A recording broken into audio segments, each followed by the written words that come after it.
వచ్చినాడా రేపు రోజున మీరు వినాల్సింది తమ్ముడు పైన ఆఫీసర్స్ ఉన్నారు, మీ వాళ్ళని పిలుచుకో ఇక్కడికి.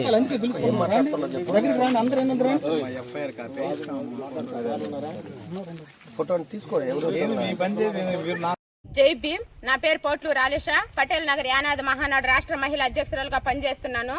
మనం ఇక్కడికి వచ్చున్నాం. రొంపుదొడ్ల గ్రామం, ఒరుకుంటపాడు మండలం, నెల్లూరు జిల్లా. ఇక్కడ కరెంటు విద్యుత్తుతో శాఖ తగిలి గిరిజన నిరుపేద యానాదులు మృత్యువాత పడడం జరిగింది. ఇక్కడ నుండే ఈ ట్రాన్స్ఫర్ నుండే ఎలాంటి అనుమతులు లేకుండా, ఎలాంటి చర్యలు లేకుండా, ఎలాంటి హెచ్చరిక బోర్డులు కూడా లేకుండా ఇక్కడి నుంచి విద్యుత్ తీసుకెళ్లి డైరెక్ట్ గా తీసుకెళ్లి ఇక కందిసేనికి పట్ట పొగులే కరెంటు పెట్టడం జరిగింది. ఎలాంటి బోర్డులు కూడా పెట్టకుండా ఇక్కడి నుంచి కరెంటు తీసుకుపోవడమే కాకుండా తను మాట్లాడితే నేను పట్టపొగులే కాదు ఎప్పుడైనా కరెంటు పెట్టుకుంటాను అనే ఒక దుష్ప్రచారంలో అతను మాట్లాడుతున్న విధానం చూస్తుంటే ప్రాణాలు చెల్లించిపోతున్నాయి. ప్రాణాలు మృత్యువాత పడడానికి కారణమైన వ్యక్తి చాలా ఇదే రకంగా మాట్లాడడం జరుగుతుంది. ఇక్కడ చూస్తున్నాం మనం, ఇద్దరు పిల్లలు, గిరిజన నిరుపేద పిల్లలు రోడ్డు మార్గాన కరెంటు పెట్టడం జరిగింది. ఇక్కడి నుంచి తీసుకెళ్లి మనుషులు తిరిగే బాటలో ఎలాంటి చర్యలు తీసుకోకుండా ఇక్కడ బోర్డులు పెట్టి ఇక్కడ ఈ ప్రదేశంలో తిరగకూడదు అనే కూడా ఒక ఇది లేకుండా నిర్లక్ష్యంతో ప్రాణాలు పోతే పోయినాయి అనే ఒక నిర్లక్ష్యంతో అక్కడ రోడ్డు మార్గంలోనే, మనుషులు నడిచే రోడ్డు మార్గంలోనే విద్యుత్ పెట్టడం జరిగింది. అది కూడా 120 ఎకరానికి ఇక్కడి నుంచి తీసుకెళ్లి ఎలాంటి అనుమతులు లేకుండా అక్కడ కరెంటు పెట్టడం జరిగింది. అదే విధంగా ఈ నిర్లక్ష్యం ఒక విద్యుత్ శాఖది కూడా ఉందని మేము అడగడం జరుగుతుంది. విద్యుత్ శాఖ కూడా ఈ కరెంటు వచ్చినప్పుడు ఎక్కడి నుంచి ఇంత పవర్ సప్లై అవుతుందని కూడా వాళ్ళు గమనించాలి. ఇంత సప్లై అయ్యి పొగులు నైటు కరెంటు అతను పెట్టడం జరుగుతుంది. 120 ఎకరాలకి ఎలాంటి చర్యలు తీసుకోకుండా పట్ట పొగులే రోడ్ల మార్గంలో కూడా వీడియోలు ఆ కరెంటు పెట్టి ఒక ప్రాణాలు కోల్పోవడానికి కారణం అవడం జరిగింది. ఈ గిరిజన నిరుపేద యానాదులే మృత్యువాత పడుతున్నారు. వాళ్ళు పట్టకుట్టు కోసం చాలెమ్మిడి చెట్లెమ్మిడి పనులు చేసుకుంటూ మేకలు కాసుకుంటూ జీవన కోసం వాళ్ళు కొనసాగిస్తున్నారు.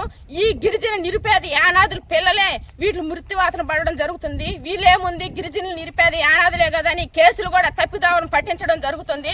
దీని మీద కఠినమైన చర్యలు తీసుకోవాలని మేము ప్రభుత్వం ద్వారా డిమాండ్ చేయడం జరుగుతుంది.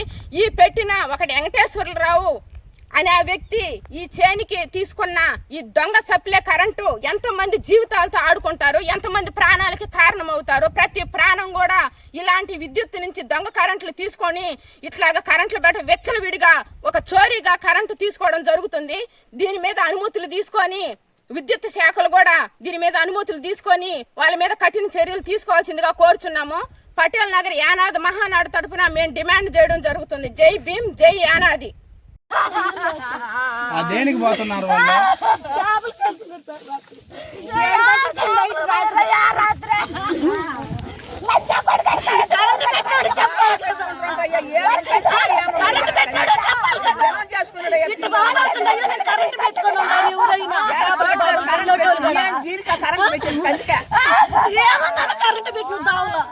ఎవరైనా ఎంతమంది తిరుగుతుంటారు కదా చెప్పు.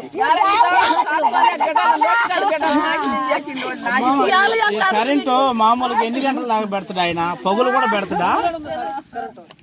పొగులు కూడా ఉంటుందా?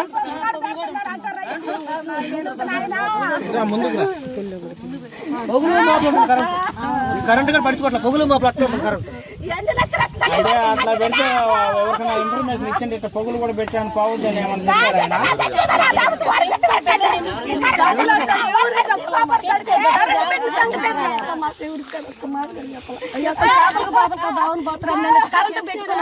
చెప్పలేదు సార్ మాకు.